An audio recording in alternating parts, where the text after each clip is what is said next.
அன்பே சிவம் மனமே குரு என்றுணர்த்திய குருவே போற்றி. எனக்குள் இறைவனை உணர வைத்த குருவே போற்றி.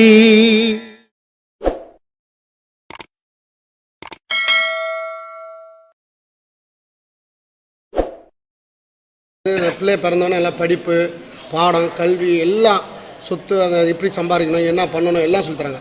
ஆனால் ஆன்மீகத்தில் ஏங்க இழுத்து விடாமல் இருக்காங்க? அது இதுதான் காமிக்காமல் இருக்காங்க. பெற்றவங்களே பிள்ளைங்களை கெடுக்கிறதுக்கு வழி அது. இப்போ எங்கள் பசங்க இருக்கிறாங்க, சின்ன பசங்களாக இருக்கும்போதும் சரி, இப்போ கல்யாணம் காசியாக இப்போ அவங்களுக்கு பெரிய பெரிய பசங்கள்லாம் இருக்கிறாங்க. இப்போ கூட வந்து ஆசீர்வாதம் வாங்கும்போது என்ன சொல்லுவேன்னா, ஆசீர்வாதம் பண்ணுவேன்னா, என் பிள்ளைங்க நல்லா இருக்கணும், நிறைய சொத்து சேர்க்கணும் அப்படின்னு ஆசீர்வாதம் பண்ண மாட்டேன். ஆண்டவா உன் அருளால் நல்ல அறிவை கொடு, நல்லவனா வாழறதுக்கு வழிவகுத்து கொடு, இதை தான் நான் ஆசீர்வாதம் பண்ணுறது. அது மாதிரி பெற்றவங்க என்ன பண்ணணும்னா, என் குழந்தைக்கு நல்ல அறிவை கொடு, இந்த உலகத்தில் நிலையான பொருள் அறிவு என் புள்ள அடையணும், அதுக்காக நான் என்ன ஒன்றா பாடுறேன் அப்படின்னு போயிட்டு பழக்கம் பண்ணணும். ஆனால் அவங்க என்ன பண்ணுறாங்கன்னா, பிள்ளைங்களுக்கு சொத்து சேர்த்துட்டா நல்லா இருப்பாங்கன்னு நினச்சின்னு சேர்க்குறாங்க. பிள்ளைங்களுக்கு நிறைய சொத்து சேர்க்கணும், நல்லா இருக்கணும் அப்படின்னும் போது பிள்ளைங்க நல்லா படித்து நிறைய சொத்தெல்லாம் சேர்த்த உடனே உன் தெய்வே வானா, நீ எங்கன்னா யாரை கட்டின்னு போயிட்டு, நான் எனக்கு சொத்து இருக்குது, என் பொண்டாட்டி இருக்கிறா, எனக்கு அறிவு இருக்குது, நான் போச்சுன்னு தெத்திடுறாங்க பெற்றவங்களுக்கு. அதான் காரணம். ஏன் சொல்கிறேன்னா, போன மாதத்துக்கு முன் மாதம் ஒரு அம்மா வந்திருந்தாங்க பாடியிலேருந்து. அவங்களுக்கு 2 பிள்ளைங்க, புருஷன் பொண்டாட்டி 2 பேரும் இங்கே வந்தாங்க. ஒரு பையன் அமெரிக்காவில் இருக்கிறானோ, ஒரு பையன் இங்கே இருக்கிறானோ. நல்லா படிக்க வச்சுக்கிறாங்க, நிறைய சொத்து சேர்த்துக்கிறாங்க, அவங்களுக்கு என்ன தேவையோ எல்லா வசதியும் பண்ணிக்கிறாங்க. இப்போ என்ன பண்ணிட்டாங்க, அவங்க வந்து இவங்களை அடித்து வயசான காலத்தில் தொல்லை கொடுத்து போலீஸ் ஸ்டேஷன் வரைக்கும் இட்டுன்னு போய், நீ எனக்கு அப்பா அம்மா இல்லை, நான் உங்களுக்கு பிள்ளை இல்லைன்னு எழுதி கொடுத்து வந்துக்கிறாங்க. அவங்க என்கிட்ட வந்து என்ன பண்ணாங்கன்னா, வீடு இருக்குது பாடியில், நான் ஆசிரமத்துக்கு எழுதி கொடுத்துட்றேன், நாங்கள் இங்கேயே தங்கிக்கணும், நாங்கள் இங்கே காலையில் வரணும், சாயந்தரம் போகணும், இங்கே யாரையுமே நான் தங்க வைக்கிறது கிடையாது, அதனால் நீங்கள் வேறு ஆசிரமம் எங்கன்னா இந்த பணம் கட்டிட்டா கடைசி வரைக்கும் இருக்கிற மாதிரி ஆசிரமம் நிறைய வச்சுக்கிறாங்க, அந்த மாதிரி இடத்துக்கு போயிடுங்கன்ட்டு. ஏன் சொல்கிறேன்னா, பசங்களுக்கு போதனை நல்ல அறிவை சொல்லிக் கொடுக்கணும். பெற்றவங்க ஆசையை வளர்க்குற மாதிரி சொல்லி கொடுத்து, அது ஆசை அந்த பிள்ளைங்களுக்கு வளர்ந்த உடனே பெற்றவனையே மறந்துட்டு ஆசையிலே அலையிறான். இதுக்கு அடிப்படை பிள்ளைங்களை மட்டும் குறை சொல்ல முடியாது, தாய் தகப்பனும் அதுக்கு அடிப்படையாக இருக்கிறான். அவன் பிறந்த உடனே பணம் சம்பாதிக்கிறதுக்கு அவனுக்கு வழி சொல்லி கொடுக்குறான், பாசத்தை வளர்க்கறதுக்கு வழி சொல்லி கொடுக்கல. அதனால் அவன் பாசம் மத்து போயிடுறான். அதனால் பெற்றவங்களே இந்த காலத்தில் அதிகமாக மதிக்கிறது இல்லை பிள்ளைங்க. இதுக்கு காரணம் பிள்ளைங்க மேலே மட்டும் குறை சொன்ன போது அது தாய் தகப்பனும் அது காரணமாக இருக்கிறாங்க. அதை மாற்றிக்கணும். நம்ம பிள்ளைங்க நல்லவனாக வாழணும், நல்ல அறிவாளியாக இருக்கணும் அப்படின்னு ஆசைப்படணும்.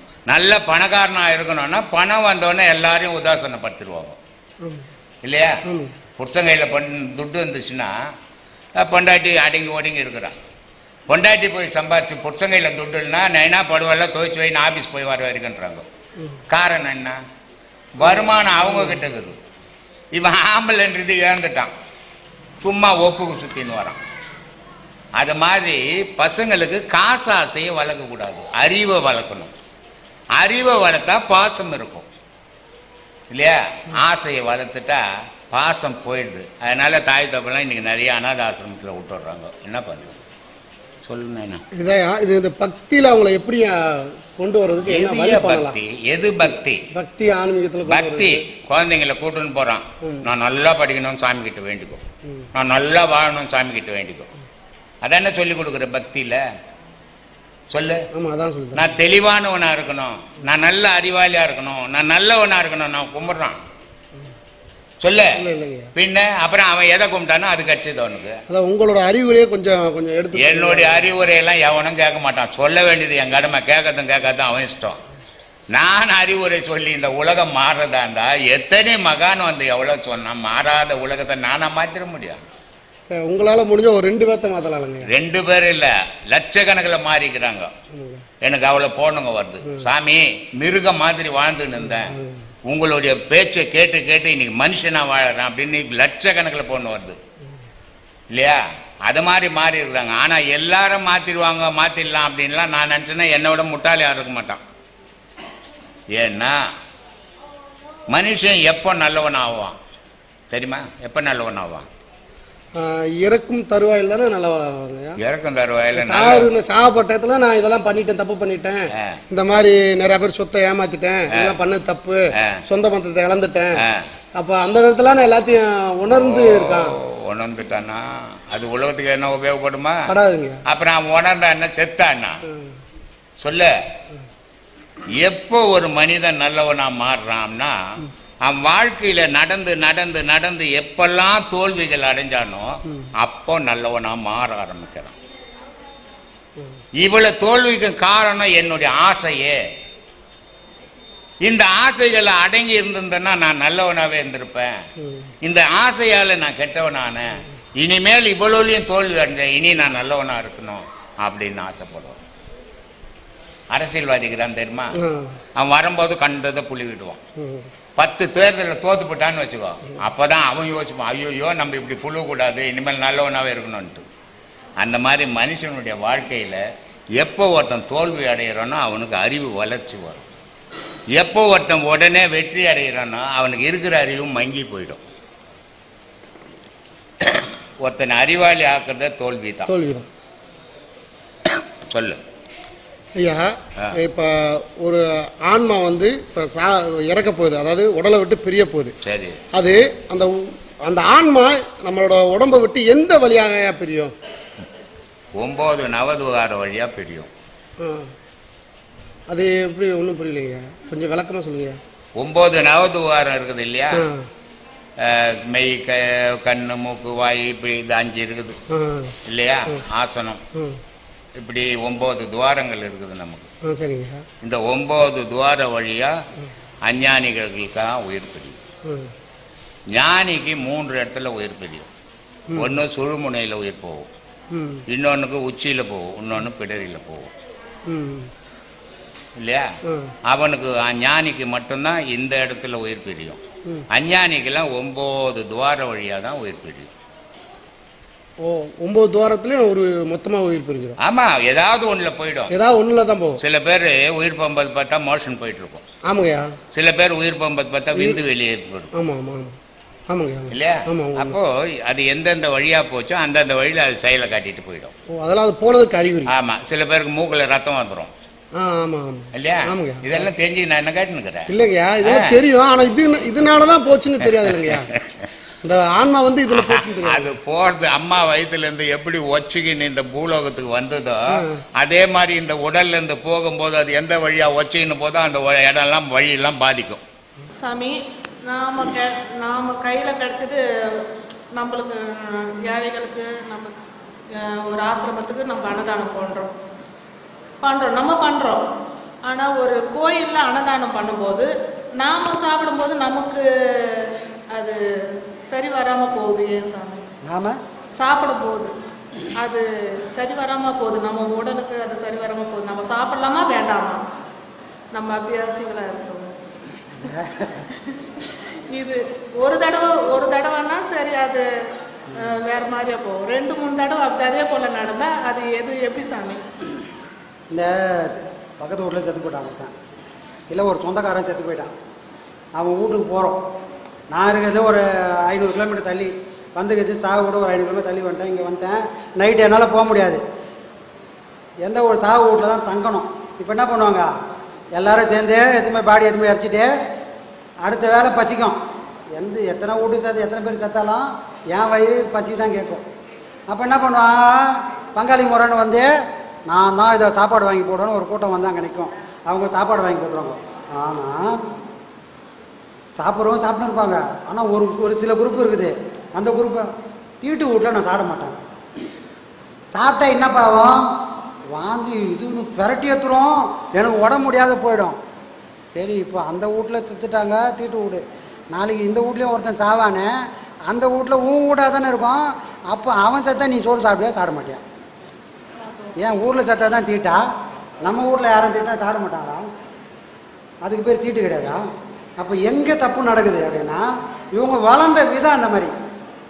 அவங்க அம்மா அப்பா என்ன பண்ணுவோம், எனக்கு இப்படி இல்லாமல் அங்கே போய் சாப்பிட்டு வந்தால் எனக்கு அரட்டலம் உருட்டலும் ஆகிடும். அதுக்கு பேர் பாருங்களேன், அரட்டலம் உருட்டலும் ஆகிடும். அது எப்படி சொல்கிறது, இப்படிலாம் ஆகிடும் அப்படிலாம் ஆகிடும்னு இவங்க சொல்லி சொல்லி வளர்த்தது. இவங்களையும் சாப்பிட மாட்டாங்க, எல்லாம் சாப்பிட கூடாது. தீட்டு எது தீட்டு? அவன் இப்போ தான் சுத்தமாகவே ஆகிருக்கிறான், தீட்டே கிடையாது. எப்போ அவங்க வீட்டில் தலை மோட்டில் விளக்கு ஏற்றி தேங்காவை உடைச்சிட்டோமோ அப்போவே அது சுத்தமாக ஆயிடுச்சு. அங்கே தீட்டுக்கே வேலை இல்லை, நம்ம எடுத்து போட்டு அடுத்த வேலையை பார்க்கலாம்.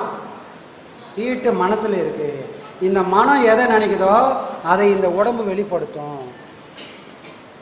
எனக்கு பேசலாமா? எடுத்துட்டீங்க. எனக்கு சின்ன வயசில் என்ன பண்ணேன், எண்ணெய் தேய்ச்சி குளிச்சா அல்லு மாந்த மாதிரி தூக்கி போடும். அப்படி மூச்சு வாங்கும், அல்லு தூக்கி போடும் இல்லையா, அந்த மாதிரி தூக்கி போடும். இது சின்ன வயசில், அதனால் எண்ணெய் தேய்ச்சே நான் குளிக்க மாட்டேன். ஆனால் புத்தி வந்துச்சு, இப்போ எண்ணெய் தேய்ச்சி கொடுத்தா இப்போவும் அதே தப்பு தான் நடக்குது. ஆனால் நான் விடுறதே கிடையாது. திரும்ப அதை பண்ண என்னாச்சு, அல்லு மாந்தமாவது எந்த மாந்தமாச்சு இப்போ ஒன்றும் ஆகிறதே கிடையாது. எத்தனை தடவை எண்ணெய் தேய்ச்சி குளித்தாலும் அதை தான் சொல்லுவேன். உடல், நான் எதை சொல்கிறேனோ இந்த உடல் எல்லாத்தையும் செய்யும். எதுக்கு பயந்தாலும் அது தொடர்கதையாகும். நான் உன்னை நம்பணும், எனக்கு ஒன்றும் ஆகாது நான் செஞ்சால் அந்த உடம்பு அதை அப்படியே பிரதிபலிக்கும். உனக்கு ஒன்றும் ஆகாது ராஜா, நீ என்ன ஒன்றா பண்ணிக்கணும், அது நிற்கும். என் உடம்பு இதுக்கு தாங்காதுன்னா அதுக்கு நமக்கு முன்னாடி போய் நிற்கும். டே நான் தாங்க மாட்டேன்டா, நான் சாப்பிடாதேன்னா அது போய் சொல்லணும். என் பாவனை தான் இதில் முக்கியம். கல்லை துண்ணாலும் இந்த உடம்பு கரைச்சிரும். ஆனால் அரிசி சாப்பிட்டா கூட இது எனக்கு ஜீரணம் ஆகாது, நல்லா இல்லை அரிசின்னா அது ஜீரணம் ஆகாமல் வாமிட்டு வந்துடும். நம்பிக்கை, பாவனை.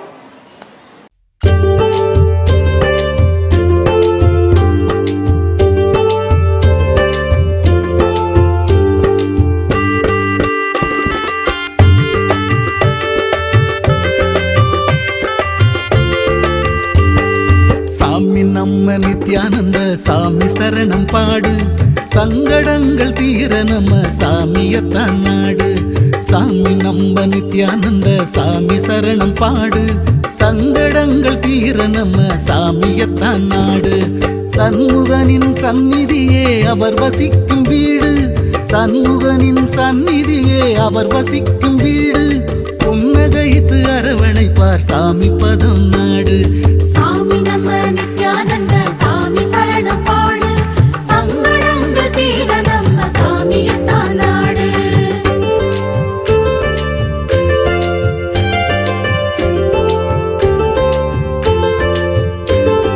புனித ஸ்தலம் 1000 பூமியிலே உண்டு, போலி வாக்கம் வந்து விட்டா எல்லா பலனும் உண்டு.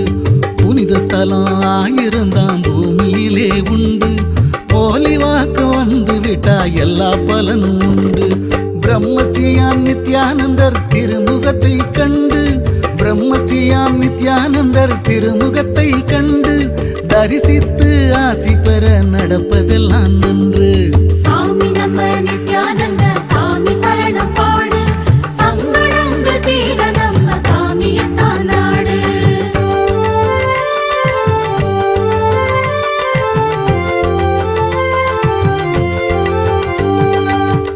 வாக்கம் சித்தரையே போற்றி பாடு நீயும், பொல்லாத எண்ணம் எல்லாம் பொசுங்கித்தானே மாயும். போலி வாக்கம் சித்தரையே போற்றி பாடு நீயும், பொல்லாத எண்ணம் எல்லாம் பொசுங்கித்தானே மாயும். உனக்கும் எனக்கும் எப்பவுமே உள்ளத்திலே காயம், உனக்கும் எனக்கும் எப்பவுமே உள்ளத்திலே காயம். சாமியாலே மனதில் உள்ள காயம் எல்லாம் மாறும்.